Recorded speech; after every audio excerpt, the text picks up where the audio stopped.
fuel into the country. But while some Nigerians are excited about this, it looks like that optimism that the energy sector has already been secured with the emergence of Dangote Refinery, because of the fact that Nigerians may still have to pay through their nose, to get the product. What exactly are your thoughts on this? Almost say, let me be precise. Okay. Of course, all Nigerians have a reason to have PMS available in their economy. For two reasons. Nigerians are patient citizens. Nigerians are law-abiding citizens. As I am speaking now live on radio show, I am in a filling station. I'm supposed to be in the studio. Right. I'm supposed to have my comfort in the studio. But obviously, as I am speaking with you right now, I am pained for many reasons. I have spoken to a friend in the same filling station, a DSS official. I was narrating to him, if somebody would tell me that I will pay above 1,000 naira per liter of PMS, I will not take it. I remember a lot of Nigerians are facing the same situation. So now the question is, Dangote has imported crude oil. NNPC has exported crude oil. NNPC is only ready, is more convenient, is more prepared for NNPC to import. For Dangote Refinery, it is more prepared for him to export. All this import and export is as a result of balance sheet, to balance profit against loss. Not only normal profit, but abnormal profit. All of them, they are trying to make abnormal profit at the expense of a very, very, very resilient consumer who is a Nigerian. So now, let us narrate the situation carefully. Now, is Dangote happy to export his own production to other economic zones?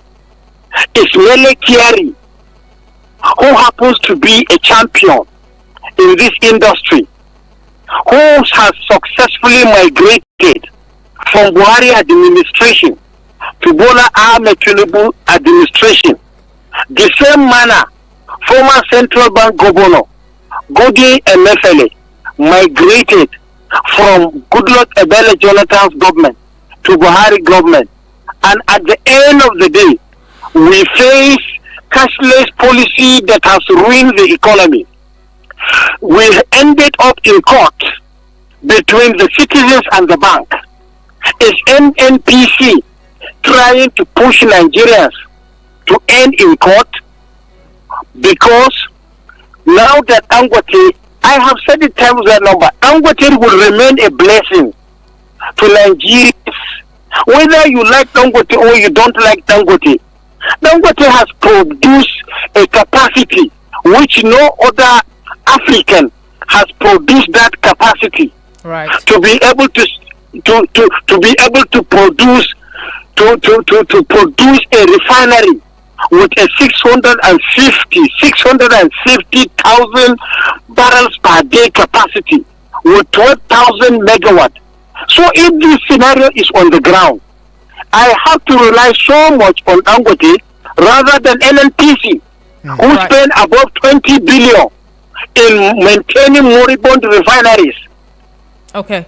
All right, usually, let me come in real quick. You talked about, balance sheet and, making abnormal profit. The question I like to ask at this point in time, is directed, at the NNPCL. We know, of course, that NNPCL is actually, owing or in debt at the moment, $6 billion. We understand. So at this point in time, if Nigerians are still going to pay through their nose, to get this product simply because NNPCL is the sole buyer of the product from Dangote Refinery, will it be intelligent to think or to even say that this is just a strategy, to clear the debts, incurred by the NNPCL? Of course, yes. NNPC mortgage Nigerian crude oil in the name of saving naira, and that is why at that time I did not agree. How can you go to an Exim Bank and take facility against our crude production? How can you, NNPC, as a matter of fact, after PIA that clearly stipulated operations of NNPC to be based on liability, to go and mortgage Nigerian crude oil production for financial facilities? So, it's a question which we must answer.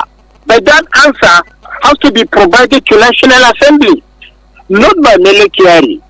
Not by Mele Kyari. Remember Mele Kyari, nobody elected Mele Kyari. Nigerians elected President Bola Ahmed Tinubu, and he has swear to maintain and keep and protect people's life and their property. Crude oil remains a property of the federal government of Nigeria. And then any liability is bouncing back on Nigerian head. So it is not that NNPC wants to take an advantage of trying to engage in this shadow transaction. I call it shadow transaction because you are not producing anything, but you want to buy everything. It's not done under PIA. It's not done under PIA. There must be price takers, there must be price seekers, there must be producers, there must be distributors, and there must be consumers. It has been spelled out by Petroleum Industry Act.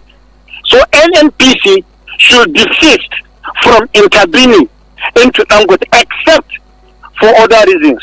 But that reason is not pronounced. What is the stake of NNPC in Dangote? Is it 5%? Is it 10%? Is it 20%? Or is it 50%? But even if it is, let us assume it is 10%. It doesn't have the partnership muscle to dictate how the company will produce and how the company will sell. Because I rather go with the promise of Dangote, Vice President, who promised Nigerians that there will be adequate supply. Who also promised Nigerians that if Naira to crude oil deal is sealed and they start getting the production, then definitely Nigerians will have to say bye-bye to the queue, which I am now suffering. Now, presently, I'm suffering from the queue. Right. I am paying higher and I'm having the highest hazard. All right, Mr. Yusho, let me come from another angle, right? Now, the angle will be, targeted at you as an economist, If you also recall, right, before now, we've been having the sale of crude, even in Nigeria right here, in dollars. The dollarization of the economy has been a serious issue, and that led to the president showing, body language and also giving the verbatics to saying to NNPC and saying, hey, you need to sell crude to Dangote now in naira using our local currency. Right?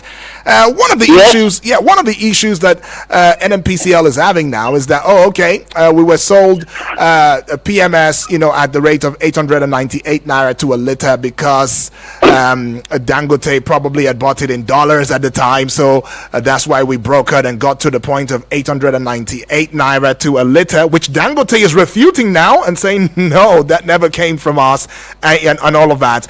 And NNPC is also trying to suggest to us to buy the top line that by October we may now have a reduction. Maybe by then the entire dollar transaction between the NNPCL and the Dangote would have now fizzled out, so that we can now get with the dispensation where the naira was in trade and not the dollarization, right? And does that bring concern to you, especially not just in the oil sector now, in every facet of the Nigerian economy? Because it is no news anymore, the fact that dollar is still in the rise as an acceptable exchange, even in the economy of Nigeria. How does it affect us? Is this going to be the last of it? No, it will never be the last of it. Fundamentally, we are facing a lot of administrative crisis in policy, administrative crisis in implementation and executions of different programs. Right. Let me tell you, how can you use orthodox situation to interpret unorthodox circumstances? Unorthodox circumstances is that we allow market forces, orthodox rules stated that ceteris paribus, all things being equal, demand will determine supply will determine demand and supply will determine price. Right. Good. So if that situation under certain assumption is categorically understood that we can manage our foreign exchange, we can execute our monetary policies using that trade, then definitely an orthodox relationship to that has to be checked. Right. Using unconventional models. We share 550 to about 600 billion last year to all tiers of government, from the crude sales, from the federation account, from the taxes. At the end of the day, when you share those monies, certain critical aspect of our appropriation will be attended to. Now subsidy was completely removed. Now that sharing formula increased by above 100%. But unfortunately, a lot of windows that are supposed to stabilize the exchange rate was not applied. Importation of PMS, which the same NNPC is insisting to be importing, requires foreign exchange. Right. Now an alternative is on ground. We can have surplus exchange because we are no longer going to import because Dangote has the capacity to satisfy local market. So what I thought, if these things is to be well coordinated, the central bank should be with the monetary policy. The NNPC should go ahead and begin to organize market not only for the selling of PMS, but for the extra production, not in this crude, I call them crude refineries, even motor vehicle Toyota that was produced in 1990s. Some of the spare parts are not existing. Modular refineries is not a solution completely to Nigerians' demand. But Dangote uses a parameter to have a sophisticated modern refinery that can withstand the test of time. NNPC should desist NNPC is supposed to organize a competitor to Dangote, not just to come and be there, so that they compound our own monetary policy. They compound. How can NNPC try to intervene to save Naira by borrowing in the name of our crude, instead of the central bank to remit what is due for the federal government, as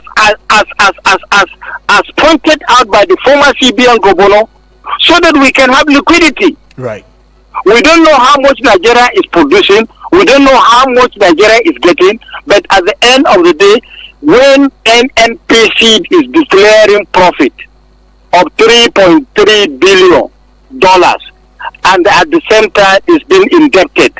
So these are two uncompromising financial situations that can give you relevant paradox for a successful financial operations. Right. Right.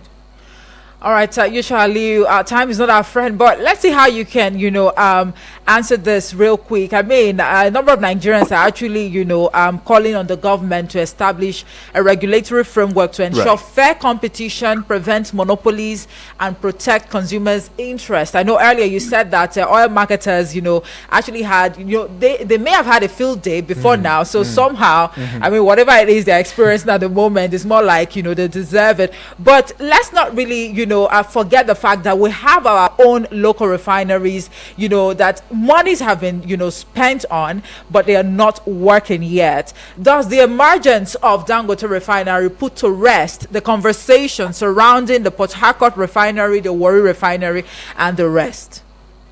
These refineries, the Kaduna, Port Harcourt, and Warri, are Nigerian assets. Okay. And you cannot mishandle assets if you are a good business operator.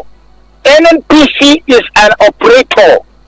It has license to operate. The management should sit down and bring new ideas. These refineries cannot work. That is what we saw. That's what we saw in the last 8 years. Over 20 billion.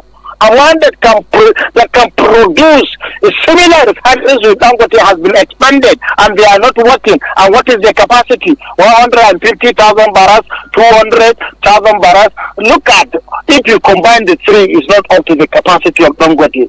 And what we are looking for, we are looking into the future. We have to put prospect on ground. Let us know the longevity. Let us know the short run effect. Let us know the long run effect of our investment.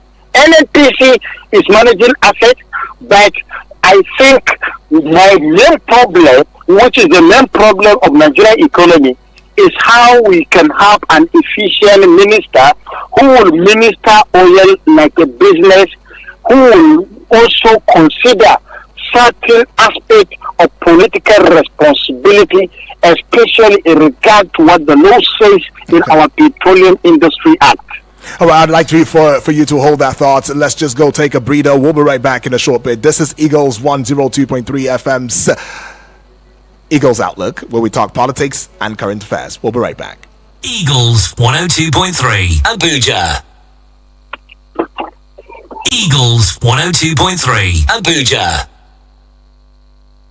Please listen to this announcement. Unlock your future with Study Now in collaboration with York St. John University at the Study Abroad Fair in Abuja. Discover top-up, postgraduate and research programs with tuition fees ranging from £11,300 to £11,800. Meet university representatives, receive instant application approvals, and even get an offer on the spot. Study Now's services are completely free, including complimentary visa assistance. Join us on October 9th at the exclusive Serene Hotel and Suites, plot 31 Ruben Okoya Crescent, Wuye, Abuja. Time 2 p.m. Your journey to success begins here. Don't just dream it, achieve it. Study now, where your future begins. Send an email to manager.eo@studynow.org.uk or call 090-6302-7684. That is 090-6302-7684. 090-6302-7684.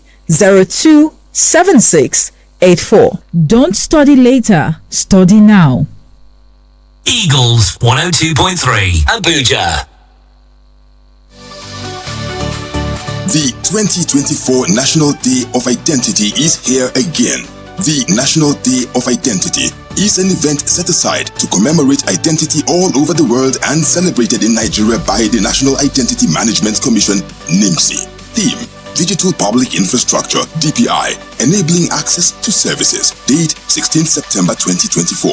Venue: NAF Conference Center, Abuja. Notable speakers at the 2024 ID Day commemoration include the President and Commander-in-Chief of the Armed Forces, Federal Republic of Nigeria, Bola Ahmed Tinubu FR, the Senate President, Senator Godswill Akpabio, the Speaker, House of Representatives, Honorable Tajuddin Abbas, the Secretary to the Government of the Federation, Senator George Akume, the Honorable Minister of Interior, Dr. Olubumi Tunji Ojo, critical stakeholders from the government, private sector, and international community. Attendance is strictly by invitation. Announcer, Chief Host, Engineer Abisoye Koka Odusote, DG, CEO, National Identity Management Commission. Eagles 102.3 Abuja. My people, the thing where they happen for my area, Do you think I will now find out that you have contract to bring fresh girls? I brought you from the gutters. Who gave you all the connects? MDG, who? Without me, you would have been nobody. But I Join Media Coalition and Awareness to Halt Human Trafficking, MICAT, on I Wish I Knew radio drama every Saturday at 10 a.m. Let us join hands and kick human trafficking out of our communities. I Wish I Knew radio drama, brought to you by MICAT in partnership with the National Agency for Prohibition of Trafficking in Persons, NAPTIP, and funded by the Embassy of Denmark in Nigeria. No offense to the commercials. It's just that we want to see other audio. Eagles 102.3. Welcome back and thank you for staying with us. It is still Eagles Outlook here where we talk politics and current affairs. And like I always say, the power is in the people and politics we address. And this will be the time for you to also engage and let us know your thoughts. I mean, all of these cards have been, put on the table right there for you. And we've had our guest who is in the person of Mr. Yeshu, right, putting his voice out there and letting us in to, some of the thoughts. I mean, we see, and we will get with the WhatsApp portal in a short bit and reconnect with our guest in a short bit too as well. Let's go take this one. Hello, good morning to you. Hello, good morning. Good morning to you. How are you? Baby, welcome aboard. Now today we wanted to come and protect this. Baby. And we just move. I know. See, Right. now you get the microphone today. Baby, I'm Let my fine. sister just leave that microphone for you. No, please. Now your work today. Let's do it together. My sister try, Right. we try for you. Right. We hold the seat well. Yeah. I really greet our callers. I hear your voice, Right. I'm happy. Even though they do chop 1, chop 2 for fire, they Okay, do baby. my voice note. I say no, I do for fire. Right. I greet our guests. I greet everybody. Right. I want to ask, is it a crime to Nigeria, the whole Nigeria, to get their own personal refinery? Is it a crime this money where we are wasting poppy for rice, sherry rice for governor, sherry rice for senator? I don't really understand. Now rice, now they are refinery now. Second name now, the rice refinery.